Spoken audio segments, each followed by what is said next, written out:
All right, let's go to Saturday. We've got the Big 12 championship game, Oklahoma State and Texas.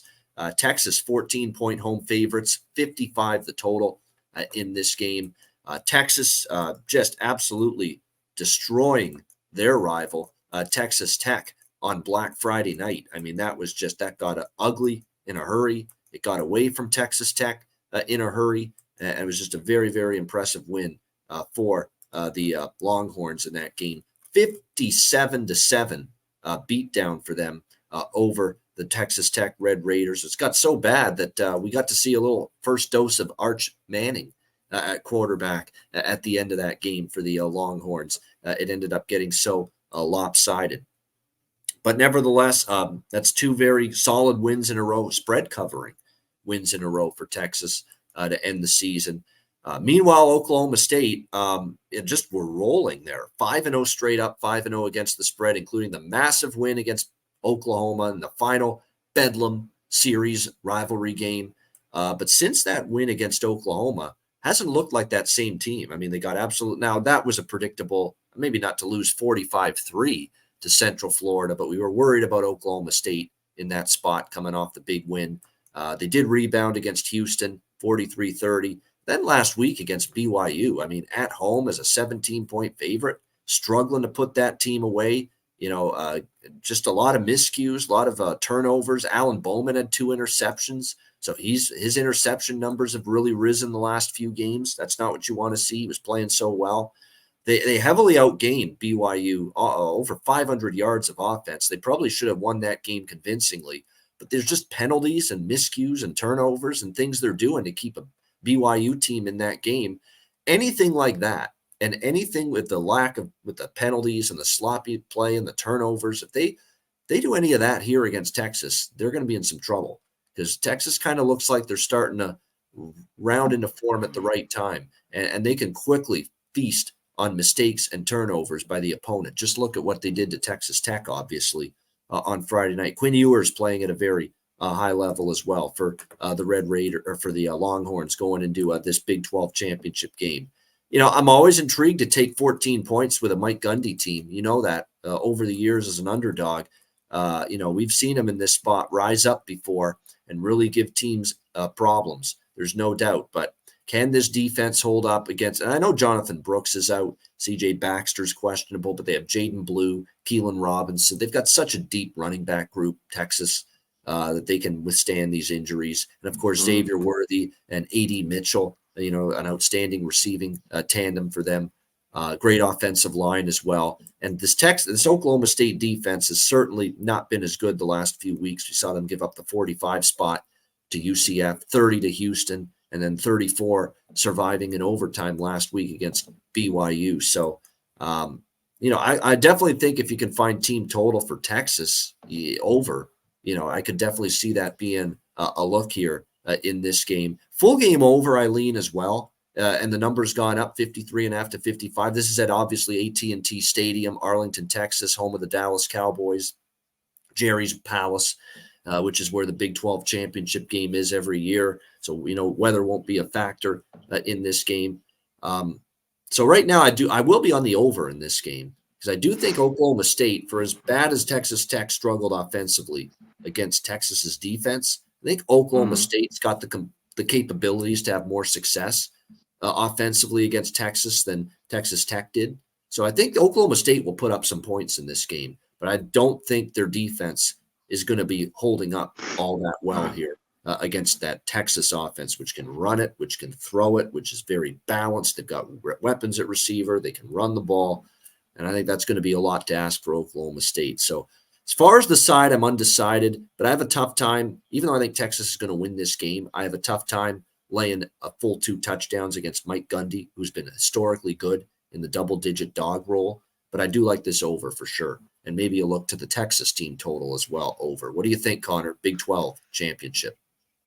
Yeah, if Oklahoma State has success, I have to look back to the Bedlam game. Obviously, it was huge, their last game. But notoriously, they've kind of more times got their ass kicked by Oklahoma. But over the years, Gundy's been pretty good against Texas. When I was going through those games last night, they beat them a ton, and they've been a ton of close games in the past. They've One covered thing, 4 of the last 5.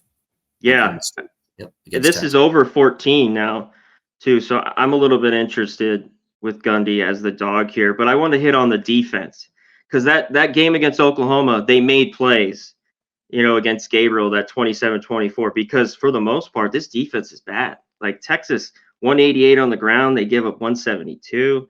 They're not very good against the pass. They're 113. Texas 32nd, pretty good, 272. On the flip side, Oklahoma State wants to throw it. And that's the one thing with Texas. Their defense has been pretty good against the run, but they can give up a little bit. They're still great, but over 245. So if you like Texas, I think, you just go their team total. Why lay 2 touchdowns in this spot? You think if they could get to, 28, 31, whatever it's going to be here, this team total, go that route. But I'm leaning the points with Gundy here, especially if I could get 14-14 in the hook. The defense scares me. I think they'd have to make a play or two in this game, but I think they could hang around in this one. And one thing, that defense in that game kept that game, and that might have to happen here. But still, I get why it's gone up. Oklahoma State just been an over team for the most part, when it's like 5 of the last 6. And that one game, who they beat, TCU or somebody, it was 45-3. That kept that game under the last 6. But give me Gundy and the 2 touchdowns. I got to take it. That's a big number, man, for a guy that we know in this role can sometimes coach him up as good as anybody, especially remember his team was in the Big 12 championship game a couple of years ago, and they lost to Baylor, and it was that down to the wire game that year between those 2 teams. So, like I said, this is there's a lot of points to be given, Oklahoma State here in this game, considering you mentioned the series history, 41-34 Oklahoma State last year in October, 75 points, by the way, in that game, 32-24 for Oklahoma State the year before that. They also beat Texas outright as dogs each of those last 2 years. And there were 56 points in that game, which is also why, like I said, I think the total is just a little light here in this game at 55. 75 points the year before. Texas beat Oklahoma State 2020, but it was in overtime. 41-34 the year before that. 36-30 for Texas at home against Oklahoma State. The year before that, 38-35 Oklahoma State.